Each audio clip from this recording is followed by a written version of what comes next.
São 8h20 e você acompanha o Jornal Bom Dia pela 105,9. Hoje nós vamos conversar com Adailton Nunes, doutorando da Unicamp, que vai falar sobre o seu trabalho de pesquisa em relação à campanha da fraternidade.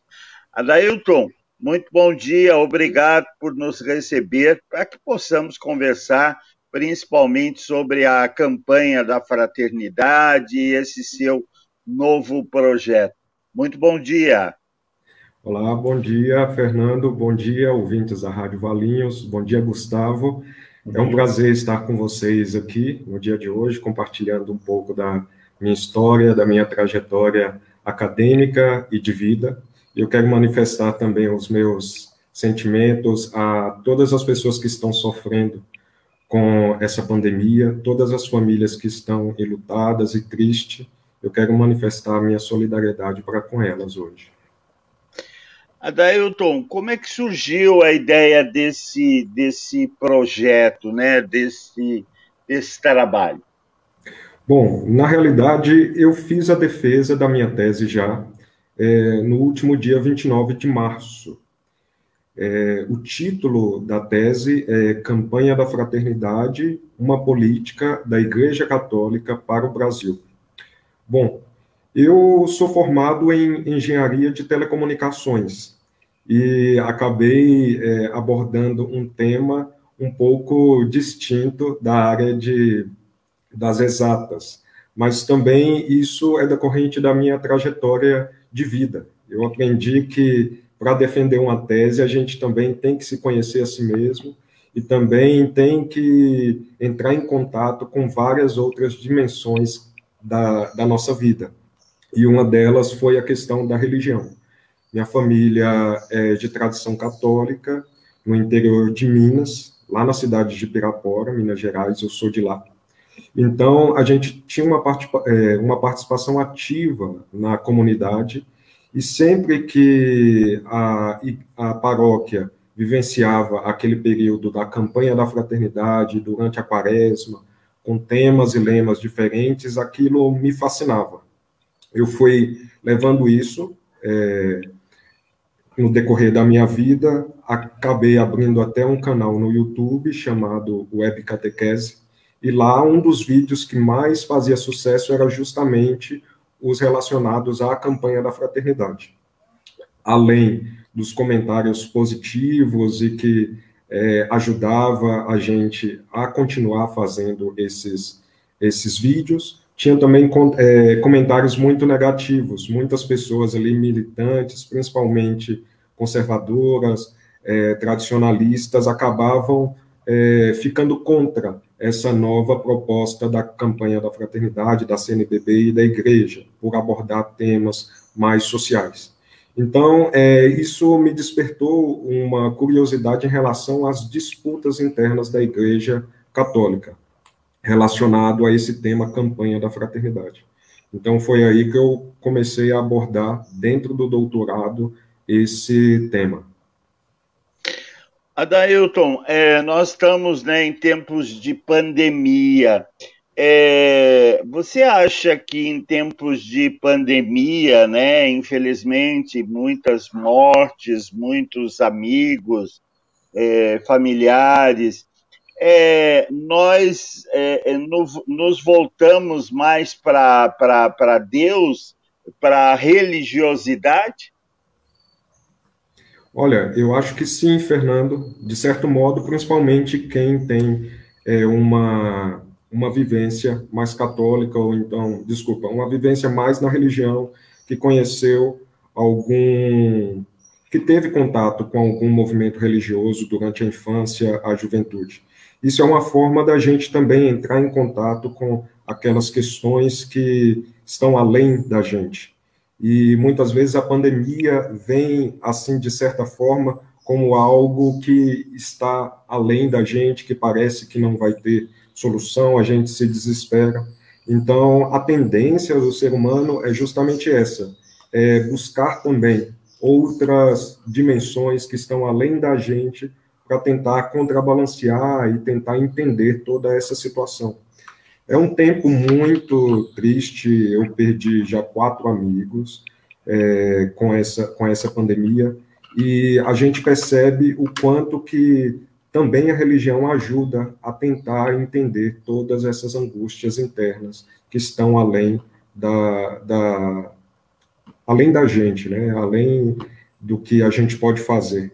Não é algo do dia para a noite que consegue se resolver, infelizmente, né? Porque muitas pessoas estão sofrendo.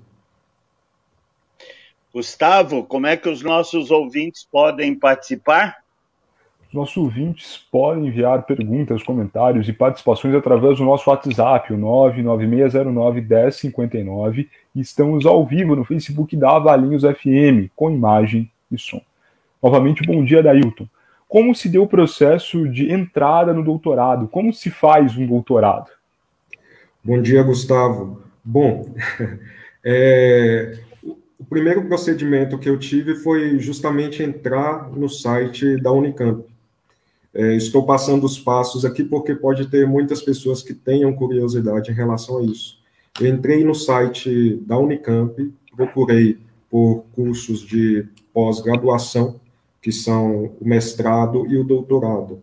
Foi lá que eu comecei a ter algumas informações sobre quais são os procedimentos que eu devo passar para tentar entrar no doutorado, entrar no processo seletivo.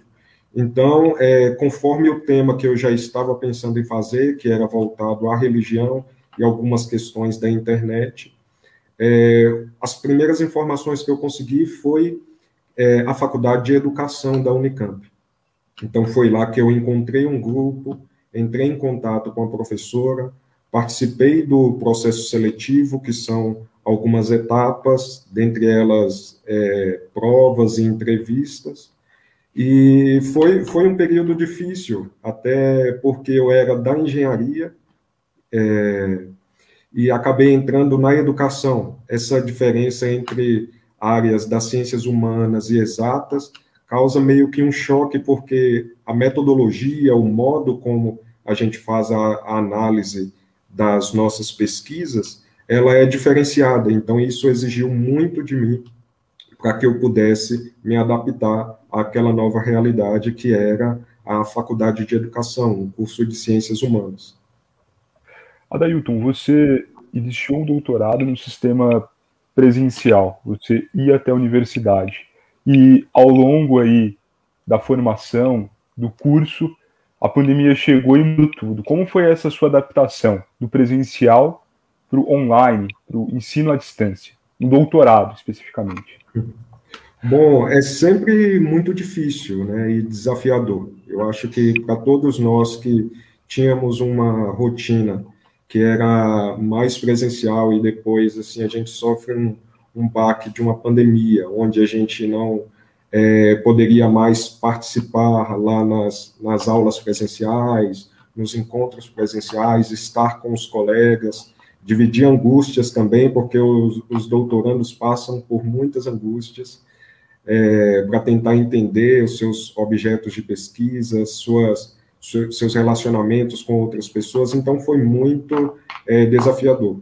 Eu me lembro que foi no dia 19 de março de 2020 que a gente recebeu, eu estava lá no bandejão da Unicamp, almoçando, e nós recebemos a notícia de que a Unicamp deveria ser fechada. Eu acho que foi registrado alguns casos de Covid naquela época, de algumas pessoas que estavam no hospital. Então, por motivos de segurança, os alunos foram recomendados para que não mais participasse das aulas à tarde. Então, a gente ficou meio assim, assustado, porque estávamos entendendo toda aquela situação, e a pandemia só foi crescendo cada vez mais. Então, foi um pouco desafiador. Desde aquela época, eu passei o tempo todo estudando em casa, tentando manter a rotina, entrando em contato com minha orientadora, meu co-orientador, fazendo lives. Então, é realmente desafiador. E essa é uma das questões também que nós estudamos na Faculdade de Educação, que é essa transição entre o presencial e depois o ensino através dos meios de comunicação, como aulas online. Então, é desafiador, porque envolve outras áreas, como as questões políticas, a própria questão religiosa que a gente precisa analisar nessa transformação, e também as relações dos alunos com professores. Foi um desafio para todos nós, viu? Adailton, você dizia, né, das questões abordadas pela campanha da fraternidade. Aliás, qual é o tema, né? O atual tema é fraternidade e diálogo, é isso? Isso, é isso mesmo. É uma campanha... Pode falar, por favor. Compromisso de amor, né? O nome do tema. Isso. É uma campanha ecumênica esse ano. Então, envolve algumas das igrejas cristãs que estão registradas no CONIC, que é um conjunto de igrejas cristãs aqui no Brasil. Então, ela é promovida pelo CONIC com auxílio da CNBB. E é interessante porque, nesse tempo de pandemia e também de um crescente conservadorismo dentro da igreja, a gente percebe que a campanha foi polemizada por alguns desses grupos, principalmente por abordar o tema e um lema que possa incomodar quem quer se manter ali conservador. Então, ao mesmo tempo que é um desafio viver e também estudar a campanha, praticar a campanha durante um ano de pandemia, é também um desafio quando a gente encontra resistências assim. Mas eu também acho muito interessante porque as pessoas se mostram resistentes a mudar questões internas e próprias do ser humano, que é para a gente ser mais acolhedor, para a gente amar mais o próximo. Então, a gente percebe que essas pessoas só estão expressando essa dificuldade que elas têm de acolher, de compartilhar, de ser mais cristão.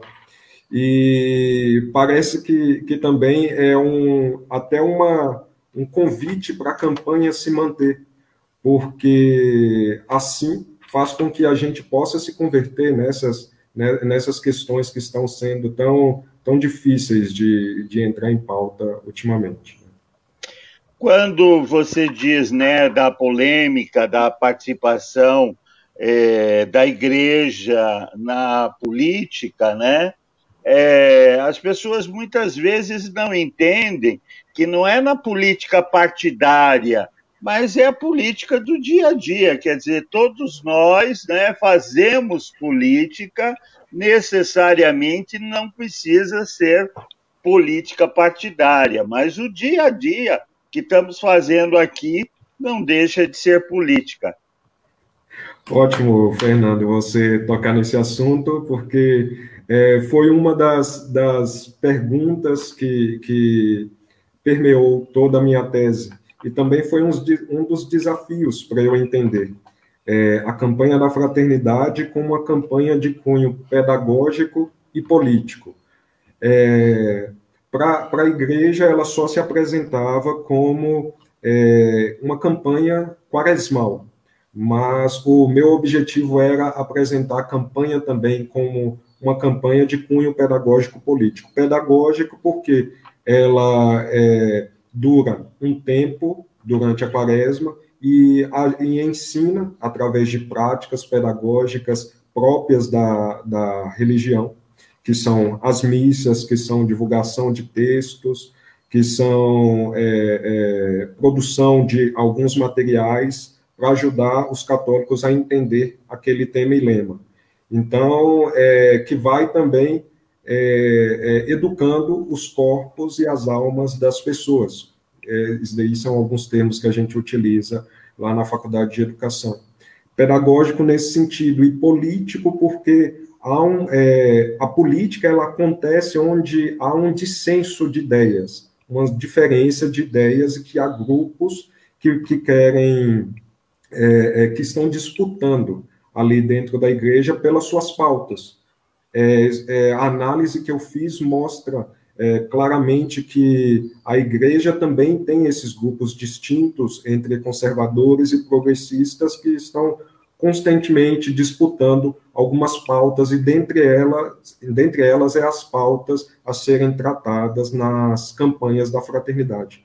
Então, isso também é política, é quando a gente tem uma certa ideia, apresenta para um grupo, o grupo discute, alguns concordam ou não, e dali sai um resultado conforme as disputas internas, as pessoas vão se aliando a um certo grupo, vão se identificando com outros. Então, isso é política também.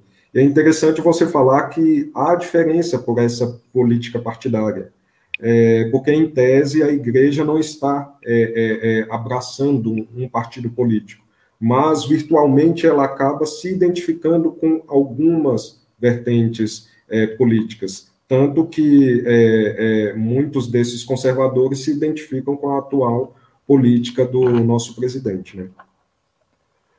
Adailton, como se dá a escolha dos temas da campanha da fraternidade, e durante o seu processo de pesquisa e trabalho, você conseguiu constatar que esses temas e abordagens têm ensinado ao católico e à católica sobre temas sociais para a nossa sociedade? Bom, Gustavo, essa parte da escolha dos temas algumas das áreas que eu ainda vou trabalhar, porque também tem uma política pesada aí por trás, política nesse sentido do dissenso de ideias nas disputas a serem escolhidas. Dependendo de alguns dos anos, a CNBB ela recebe alguns dos temas por sugestão de alguns grupos da sociedade, e se essa pauta ela acha adequada ou não, conforme as discussões dos bispos internos, então ela coloca em uma espécie de eleição interna e eles vão decidir se esse tema é viável ou não, né? E o tema sempre vai estar associado a um lema, que em geral é uma frase bíblica que tenta, em palavras mais religiosas, tenta iluminar toda aquela temática, né? Agora, a questão se os temas têm ensinado alguns valores sociais. Bom, essa foi uma das análises que eu fiz. A análise foi feita entre os anos de 1964 a 1985, que foi o período da ditadura militar no Brasil. Então, eu fui analisar como que a igreja se relacionava com o governo da época. E a gente vai percebendo que, ao longo dos anos, no início, a campanha se mostrou conservadora. Ela se mostrou somente se tratando das questões internas da igreja, principalmente relacionada às vindas do Concílio Vaticano II, e também, a depender de como os bispos difundiam essa campanha, que isso aí significa pedagogia episcopal, né? A depender desta pedagogia episcopal, ela também poderia se mostrar mais conservadora ainda, não enfrentando os poderes da época, não tocando em problematizações que são mais sociais e de interesse das classes mais oprimidas. Então, a análise eu também fiz uma análise mais voltada à Arquidiocese de São Paulo. Então, durante o governo episcopal do cardeal Rossi, a gente percebeu o quanto que essa campanha da fraternidade ela se reafirmou como mais conservadora. Depois, entre 1964 a 1970, teve esse comportamento. Entre 1973 a 1984, ela se mostrou um pouco mais ambígua. Ora, ela tratava mais das questões internas da igreja e se mostrava mais tíbia no lugar dela, em termos de práticas, né, em termos de como as pessoas se expressavam, e ora elas se mostrava tratando de problemas sociais. Começava a tratar de questões da fome, do sofrimento, mas ainda tinha um pouco de receio. Foi a partir de 1985, com o fim da ditadura, que a campanha se mostra mais aberta, mais de cunho social, mais interessada pelas questões sociais, problematizações, tratou das questões da mulher, do menor, do negro, da água. Então, são as campanhas que a gente está mais em contato, principalmente quem aí é dos anos 80 em diante. Aliás, Adailton, você citou, né, o cardeal Rossi, que era de uma ala mais conservadora. O cardeal Rossi é de Valinhos, né? A família morou aqui, né? E Dom Paulo, eu tive a oportunidade, eu fazia o jornal numa gráfica lá em São Paulo, na Rua dos Italianos, e era feito o São Paulo, né? O jornal da arquidiocese, e muitas vezes eu via censura, né?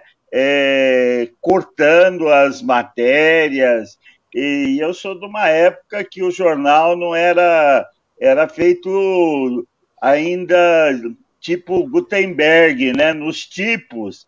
Então, era uma dificuldade enorme, mas Dom Paulo sempre foi muito resistente com os temas. Bom, Fernando, foi bom você ter tocado nesse assunto.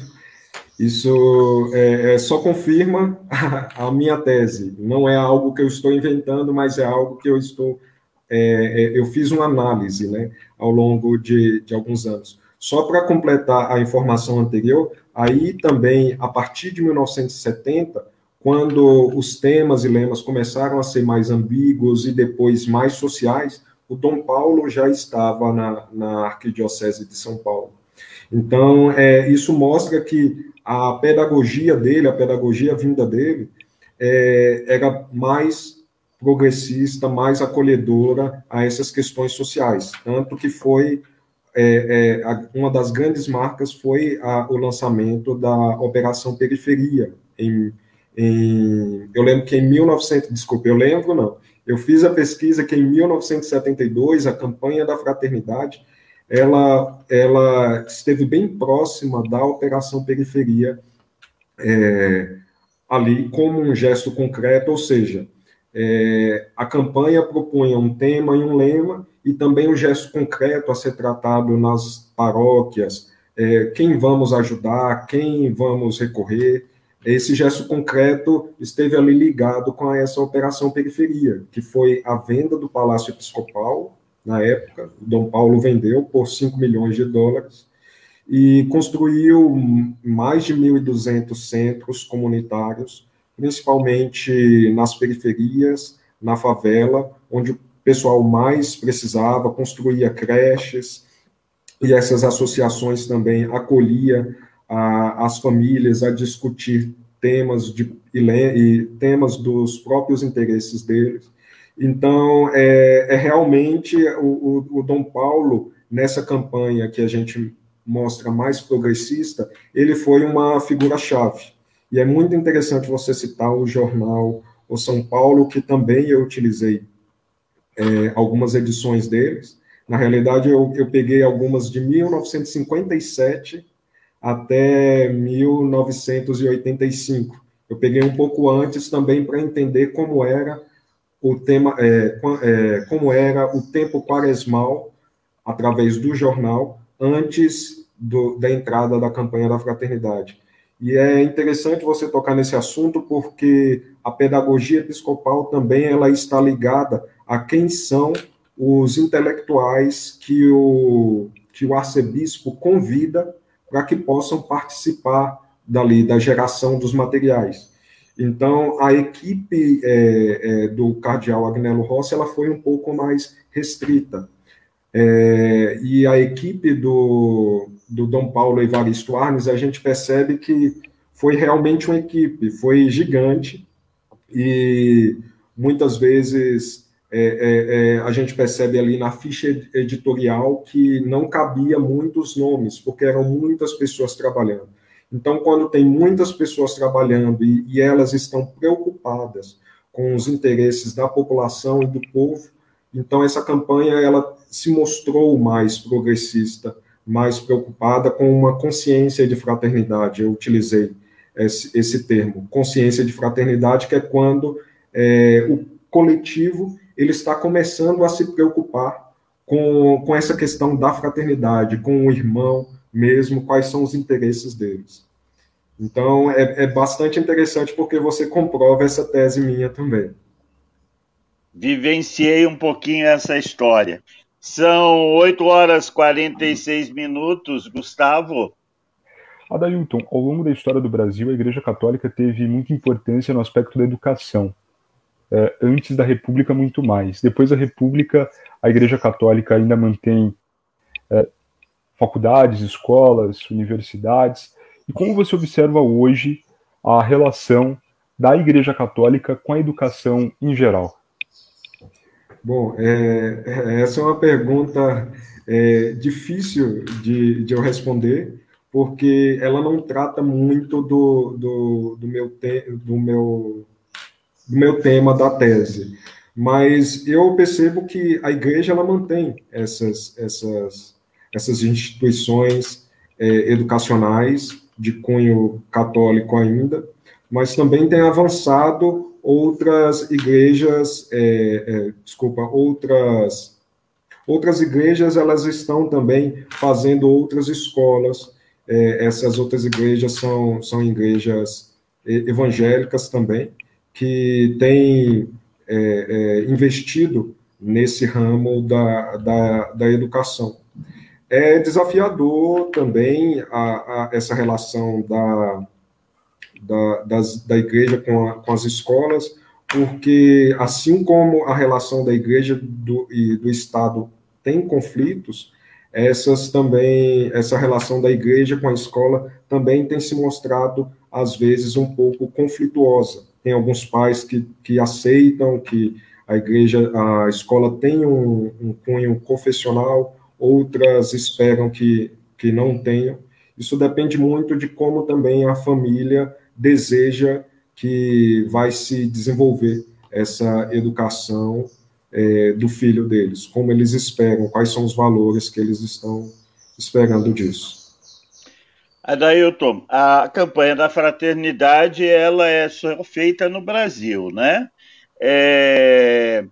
Você tem, na sua tese, tem alguma posição do Papa Francisco em relação à campanha? Como que ele vê essa campanha? Fernando, a campanha da fraternidade ela foi inspirada em outras campanhas, principalmente duas campanhas alemãs, o Miserere e o Adveniat. Ela foi inspirada nessas duas campanhas e incentivava também os católicos a se responsabilizar pelas estruturas internas da igreja, principalmente em termos financeiros também, né? Porque a Igreja do Brasil ela queria uma independência financeira em relação a essas outras campanhas, essas outras campanhas alemãs, porque elas queriam que os brasileiros abraçassem essa campanha no Brasil, né? Então, teve também uma pedagogia mais voltada para essa responsabilização dos católicos em relação à campanha no Brasil. Bom, o Papa Francisco, ele se mostra apoiando a campanha quando ele faz o pronunciamento dele em relação ao lançamento da campanha. Então, a gente percebe que quando ele dá esse posicionamento, incentiva os católicos do Brasil a fazerem a campanha durante a Quaresma, então a gente percebe esse apoio do Papa Francisco em relação a isso, assim como os outros papas também tiveram.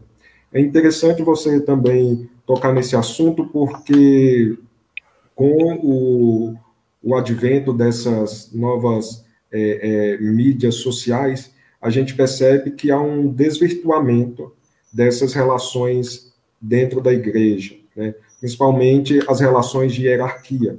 Muitos dos grupos conservadores, tradicionalistas, reacionários, eles têm incentivado, sem mostrar claramente aos fiéis, têm incentivado uma espécie de descumprimento dessa hierarquia para quem é católico. Então, muitas vezes, eles valorizam mais a mensagem de determinado padre e bispo em detrimento da mensagem do próprio Papa Francisco, ou então da CNBB, que se mostra em comunhão com a igreja. Então, esse daí também é um dos pontos que eu pretendo fazer uma análise mais aprofundada no futuro, mas tem muitos grupos católicos nesse viés de tentar deslegitimar, ou seja, tirar aquele poder ali do Papa Francisco, da CNBB, em detrimento dessas práticas que eles não estão a favor, e incentivam principalmente aquelas mais conservadoras e que estão contra as políticas lançadas pela CNBB e a pedagogia até mesmo do Papa Francisco. Tá certo. Infelizmente não temos mais tempo, mas nós queremos agradecer. Esse trabalho já está publicado, será publicado. Como é que as pessoas podem estar acessando e conhecerem mais esse trabalho de pesquisa, Adailton? Bom, Fernando, depois da minha defesa, que foi no dia 29, eu tenho mais 60 dias para fazer algumas adequações, algumas recomendações que os professores da banca, foram 5 professores que me passaram algumas recomendações, e a partir de então ela vai estar disponível no site da Unicamp, e se a gente tiver a possibilidade, vai também publicar em formato de um livro. Tá certo, então. Muito sucesso, muito obrigado e parabéns, né, por esse trabalho de pesquisa, principalmente quando se fala da campanha da fraternidade, né, que é um chamamento, é um resgate, aí, principalmente das questões sociais que a Igreja traz com muita força e com muita importância. Muito obrigado, um bom dia a você. Bom dia, Fernando, bom dia, Gustavo, bom dia a todos ouvintes. Muito obrigado. Nós é que agradecemos.